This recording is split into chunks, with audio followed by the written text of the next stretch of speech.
Hi, I'm Jason Frugé. Welcome to Frugé-ology. In this mini-series, we talk about my three favorite things, cigars, whiskey, and barbecue. I compare them to my other favorite thing, information security. Today, I'm going to talk to you about how to pair cigars and whiskey, and then I'm going to cut to talking about a new vulnerability we found in SAP Solution Manager. Now, a lot of people ask questions about what's the best cigar to go with whiskey, and the traditional advice I hear all the time is if you're having a strong cigar, you want to have a strong whiskey or vice versa. To me, that's terrible advice. What I found is it's just too much. You're not going to enjoy because it hits one part of your flavor profile, and you're just going to knock out the flavor. You're not really going to get the benefit of either enjoying that cigar or enjoying the whiskey. What I like to do instead, and I offer this advice all the time, is you want to accentuate opposite flavors. So opposites kind of attract. And by analogy, it's kind of the way that a good cheese goes with a good wine. A good cigar will accentuate a good whiskey, but you do want to have that same philosophy. Like you might have a pungent cheese with a sweeter wine. If you have an idea of the kind of cheese you like with the kind of wine, take that philosophy, carry it over to matching your cigars and your whiskey. In this example, I'm going to pair a Glenmorangie.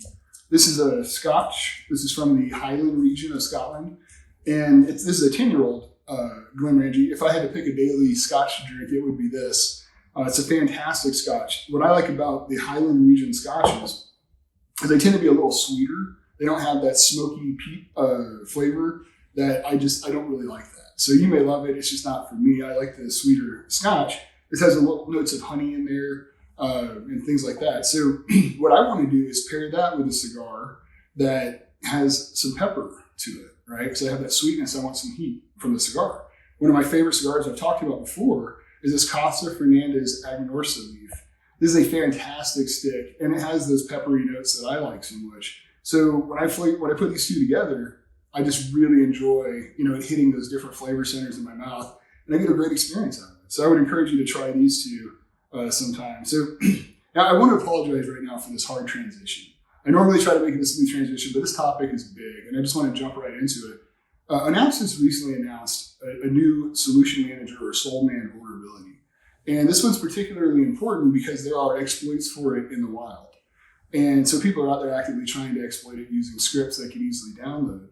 And one of the things that I've observed talking with different enterprises that use SAP is that everyone has solution manager.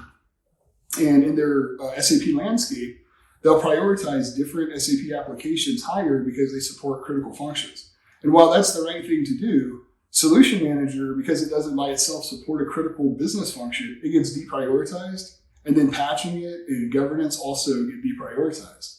When you have a situation like this CVSS level 10 vulnerability, and someone breaks into Solution Manager, think of it like they just broke into your command center. That application is trusted by every other SAP application. And once they get into Solution Manager, they can go wherever they want and they can do whatever they want to do. They can delete your data, they can change your data, they can just steal your data, they can shut down your system. I mean, their imagination is their only limit. So I would encourage you to read the link in the comments or the link in the post where you can find out more about this vulnerability. It's a really big deal, and I encourage you, your security team, to really get on top of it and make sure that you've addressed it.